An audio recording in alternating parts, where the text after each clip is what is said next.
Esse vídeo aqui é para vocês que estão passando por muitas dificuldades e eu me incluo nessas dificuldades. Tem sido cada vez mais difícil a gente viver aqui nessa terra, né? Muitas guerras, muita destruição, violência, pais enterrando os filhos, questões econômicas, né?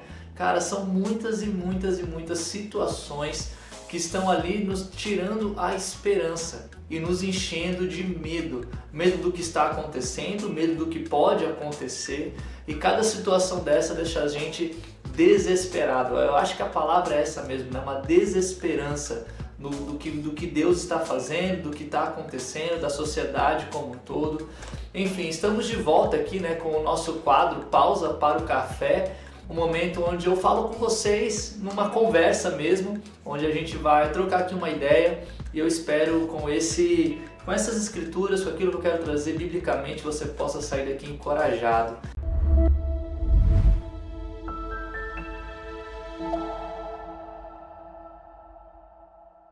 Muito prazer, para aqueles que não me conhecem, eu sou o pastor Caio César, eu sou ministro da Palavra de Deus e sou também professor na plataforma de cursos lá da Udemy. Se você quer conhecer o meu ministério aqui online, né, os cursos que eu tenho, o meu site, vários outros conteúdos, dá uma olhada aqui no link da descrição. Eu tenho certeza que você vai ser muito abençoado, tá bom, pessoal? Mas eu quero ler aqui uma escritura com vocês. Hoje eu quero me basear em João capítulo 6, versículo 16, que conta a história de Jesus andando sobre as águas, né? E antes de trazer a escritura em si, deixa eu só trazer aqui um contexto para vocês.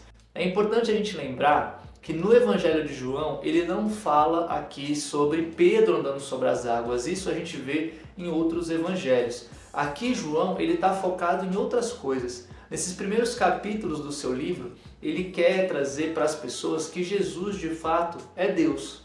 E ele faz isso contando, descrevendo os milagres que Jesus faz. Então, nesse ponto aqui das Escrituras, Jesus ele já multiplicou os pães, ele já curou o paralítico, ele já fez inúmeras coisas. E as pessoas estão começando a entender que, caraca, esse homem não é um homem comum. Esse homem é o Filho de Deus. E aí ele fala de Jesus andando sobre as águas, o milagre que ele não faz para as multidões, ele não faz para as pessoas verem, ele faz para os discípulos, para aqueles que estavam mais perto dele. E aqui a gente pode ler no versículo 16. Ao anoitecer, seus discípulos desceram para o mar, entraram num barco e começaram a travessia para Cafarnaum. Já estava escuro e Jesus ainda não tinha ido até onde eles estavam. Aqui Jesus ele tinha acabado de fazer ali a multiplicação dos pães e dos peixes, e as pessoas, quando viram aquilo, viram aquele milagre, eles queriam transformar Jesus rei à força, mesmo ele querendo ou não. Eles falaram: olha, vamos lá transformar esse cara, porque esse cara é o rei dos judeus. Jesus ele sabia que não era o momento dele, não era o que deveria acontecer naquele momento, e aí ele fala com os discípulos: olha, vão lá para a travessia, eu vou aqui para o monte orar. E eles começam sua travessia para Cafarnaum. Muito provavelmente eles estavam indo em direção a algum porto que fica a poucos quilômetros de onde Jesus estava ali com o seu povo, né? Então, provavelmente Jesus falou para eles irem até esse porto, onde ele iria encontrar eles nesse porto, e depois juntos eles iriam lá para Cafarnaum, né, no barco. Só que o que acontece é que esse caminho, apesar de curto ali na distância do barco, né, mais ou menos de ponta a ponta ali do mar da Galileia, a gente tem mais ou menos uns 10, 11 quilômetros. O que acontece é que eles estavam indo, só que aí começa, né? Como fala aqui no versículo 17, já estava escuro, Jesus não tinha ido onde eles estavam, e no 18 fala: soprava um vento forte e as águas estavam agitadas. Ou seja, está falando desse vento que vem lá do norte e que traz os barcos, tira os barcos, na verdade, ali da beira, né, do cais, e leva para o meio do mar, para o meio do lago, né, na verdade. E aqui a gente pode perceber que esse vento do norte é um vento muito forte. Até hoje, né, muitos barcos, barcos a motor, barcos ali com motor a gasolina e tal, né, barcos modernos, eles evitam entrar naquele lago, né, naquele mar, quando tem esse vento do norte indo contra a margem ali. Então você vê aqui um monte de pescadores, pessoas experientes, porém correndo risco de vida real. Eles estavam ali sendo arrastados para o meio do mar, né, mais ou menos ali uns 3, 4, 5 quilômetros para dentro do lago. E esse lago é um lago realmente fundo, né? Ele é como se fosse uma tigela, né? Realmente ele é um lago, quanto mais perto do centro você está, mais fundo ele vai ficando. E aí no versículo 19 a gente vê, depois de terem remado cerca de 5 ou 6 quilômetros, viram Jesus aproximando-se do barco, andando sobre o mar, e ficaram aterrorizados. E é aqui onde a gente pode fazer alguns parâmetros com a nossa vida. Os apóstolos estavam ali numa situação tenebrosa. Eles não tinham controle dos ventos, não tinham controle dos mares, eles estavam cada vez mais longe da costa e estavam sem o seu mestre, sem esperança e sem nada. E aqui a gente vê que eles estavam aterrorizados. Em outros evangelhos a gente vê a palavra amedrontados. O medo tomou conta deles em meio à tempestade. Satanás ele usa o medo para duas coisas principais. A primeira delas é fazer com que o medo nos esqueça de quem Deus é. Você percebe que os apóstolos eles eram homens fiéis, eram homens que conheciam a Torá, conheciam o próprio Jesus Cristo, já tinham visto ali inúmeros milagres de Jesus. Porém, naquele momento, eles esquecem disso tudo e ao ver Jesus ali, eles esquecem que Cristo ele tem poder suficiente nessa terra, que Deus é o dono de todas as coisas. E eles, ao invés de pensarem, né, que era Deus vindo ao seu encontro, eles acham que era um fantasma, um vulto, algo realmente espiritual, talvez até um demônio querendo matá-los por ver eles ali junto com Jesus ou fazendo grandes milagres. Eles esquecem de quem Deus é e simplesmente ficam amedrontados. Isso é uma das formas que Satanás ele utiliza o medo. Quando ele faz nos esquecer de quem Deus é, a gente simplesmente perde a fé e a esperança de que Deus está conosco, de que Deus está vindo ao nosso encontro. E mesmo quando às vezes a gente vê Deus, a gente não acredita que aquele ali é Deus e a gente fica com mais medo, nos distanciamos ainda mais. E aí eu te pergunto, será que nos problemas que você está passando na sua vida, você tem visto Deus realmente vindo ao seu encontro ou você tem visto um fantasma? Você tem realmente reparado as maneiras diferentes que Deus está te ajudando? Ou você acha que Deus não está fazendo nada, que Ele se esqueceu de você e que na verdade o que você está vendo ali é um fantasma? Quando a gente esquece quem Deus é, a gente perde a nossa referência de verdade. A gente passa a acreditar nas mentiras do medo e a gente começa a duvidar de que Deus está conosco. A nossa fé esfria, passamos a tomar decisões muito precipitadas, outras consequências passam a vir disso e a gente simplesmente se perde em meio à tempestade. No caso dos apóstolos, eles poderiam ter morrido. E no nosso caso, a morte, né, às vezes não é física, mas é espiritual. Quando a gente não valoriza, né, e não reconhece que é Deus que está nos ajudando naquele momento. Esquecer quem Deus é como se a gente tivesse ali uma amnésia espiritual. A gente tem um Pai todo-poderoso, mas a gente vive como se a gente fosse um órfão, com medo, né, amedrontado, escondido, perdido. Não é para isso que Deus nos chamou para ser seus filhos.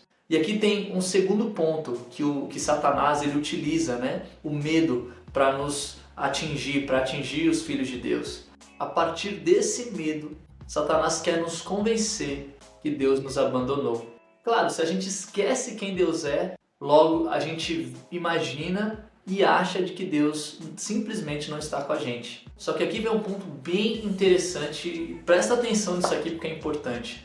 O tempo de Deus é diferente do nosso tempo. Isso pode parecer meio clichê para você, mas é verdade. Olha essa escritura aqui que a gente está lendo. A Bíblia fala, né, que Jesus estava vendo eles. Desde que Jesus estava no monte, ele conseguia visualizar os discípulos, visualizar eles andando, visualizar eles sendo afastados da margem pelo vento do norte, visualizar eles na tempestade remando. Jesus, por mais que não parecesse a olhos humanos, mas ele estava ali vendo. E quando ele aparece, né, quando ele de fato vem, era realmente no momento onde os discípulos mais precisavam, onde os discípulos já tinham tentado, orado, buscado, feito todo o seu esforço, mas ainda faltava algo para aprender, ainda faltava algo que os trouxesse mais fé e segurança diante daquela situação. E é nesse momento exato, no tempo certo, que Jesus ele aparece. O que você e eu muitas vezes chamamos de demora, Deus ele chama de formação. Às vezes a gente não entende o tempo de Deus, a gente acha que ele está demorando, que ele não está ouvindo, que ele não está perto, que ele nos abandonou. Mas na verdade, Deus está nos moldando, Ele está formando a nossa fé, nos fazendo crescer diante daquela situação. Todos os discípulos aqui, ao verem que não conseguia sair com forças humanas daquela tempestade, ao verem cada vez mais se distanciando da margem, ao verem ali o mar cada vez mais revolto e não tinha nada que eles poderiam fazer, quando Jesus ele chega e acalma a tempestade, ali eles percebem que realmente esse é o Filho de Deus. Olha como eles são formados espiritualmente. Se Jesus tivesse chegado cedo demais, eles provavelmente pensariam, caraca, era só a gente ter remado mais um pouquinho e a gente teria conseguido. Mas não, Jesus ele chega no ponto onde as forças já tinham acabado, onde eles não tinham mais saída, mas Jesus nunca deixou eles ali à mercê daquilo tudo. E aí a gente vê no versículo 20, né? Mas ele lhes disse, sou eu, não tenham medo. Então resolveram recebê-lo no barco e logo chegaram à praia para a qual se dirigiram. Eu acho interessante como que Jesus chega. Jesus ele não chega gritando, Jesus ele não chega, né, bravo, ele simplesmente chega e fala, sou eu, não tenham medo. É interessante como a voz do Pai, uma voz mansa, uma voz suave, lembra até, né, o profeta, né, que estava ali na montanha e Deus manda fogo, manda vento, manda tremores, mas ele estava no sussurro. E aqui é onde a gente pode ver, Jesus ele está no sussurro, ele fala sou eu, não tenham medo. Como é que está a sua sensibilidade para o chamado de Deus? Às vezes você está com tanto medo, às vezes você já foi convencido pelas mentiras de Satanás, às vezes você tem a certeza absoluta que Deus te abandonou ou que não adianta mais lutar nessa vida. E Jesus ele está ali sussurrando, sou eu estou aqui, vem para perto, estou contigo. E a gente não ouve isso. Esse milagre de Cristo realmente prova que Ele é Deus. Os discípulos, eles sabiam quem de fato era capaz de controlar os mares. Eles sabiam ali da história do dilúvio, eles conheciam a história ali de Moisés, eles sabiam do mar vermelho, né, que se partiu ao meio, e eles sabiam que se Jesus entrou no barco, se Jesus calmou as tempestades, Ele era o Filho de Deus. E nesse momento que eles entendem que aquele fantasma, na verdade era Cristo, e que esse Cristo é o Filho de Deus, a partir do momento que ele entra no barco e as coisas acalmam. Em outros evangelhos falam que eles começam a adorar e falar, tu és o Filho de Deus. E aqui a gente pode ver que o que tira o medo deles é o reconhecimento de quem Cristo é. Uma coisa que você precisa crescer na sua vida para vencer o medo não é tentar lutar com todas as suas forças cada vez mais. Muito provavelmente você vai ser frustrado nessa briga contra a maré. Mas é você ajoelhar, reconhecer quem Cristo é, entender que Ele é o Filho de Deus, viver uma vida realmente ali sagrada, santificada, buscando estar numa vida em comunhão com Deus, com o Espírito Santo. É isso que vai te afastar o medo, é isso que vai fazer você olhar para frente com esperança.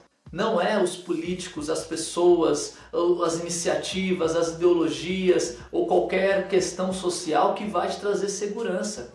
As coisas mudam, as pessoas são falhas, o pecado reina em muitos corações.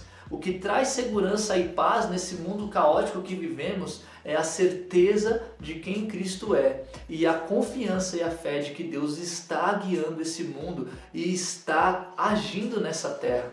Então você precisa pensar, se você está com muito medo, medo da política, medo da economia, medo das guerras, medo da sua família, medo das escolas, medo de... pode ser o que for. Se você está com muito medo sobre tudo, então questione-se. Como está a sua convicção de quem Cristo é? Como está a sua segurança em Cristo Jesus? Foi isso que trouxe paz ao coração dos discípulos. E foi isso que fez com que eles retornassem ali para a margem. E eu tenho fé e segurança de que é isso também que vai trazer o seu coração para um local seguro, para um local onde não importa o que aconteça, por mais difícil que seja doença, seja finanças, seja relacionamentos, seja qualquer outra coisa, em Cristo você vai estar seguro e você vai sentir essa paz que excede todo entendimento. Bom, meus amigos, esse é o vídeo de hoje. Espero que vocês tenham gostado dessa devocional, dessa reflexão aqui com base em João capítulo 6, versículo 16 ao 20. Eu encorajo você a orar, a refletir sobre isso. Se você gostou, não esquece de deixar o seu like. Não se esquece também de se inscrever aqui no canal para mais conteúdos como esse. Eu espero ver vocês muito mais vezes por aqui. Um grande abraço, fique com Deus e até a próxima.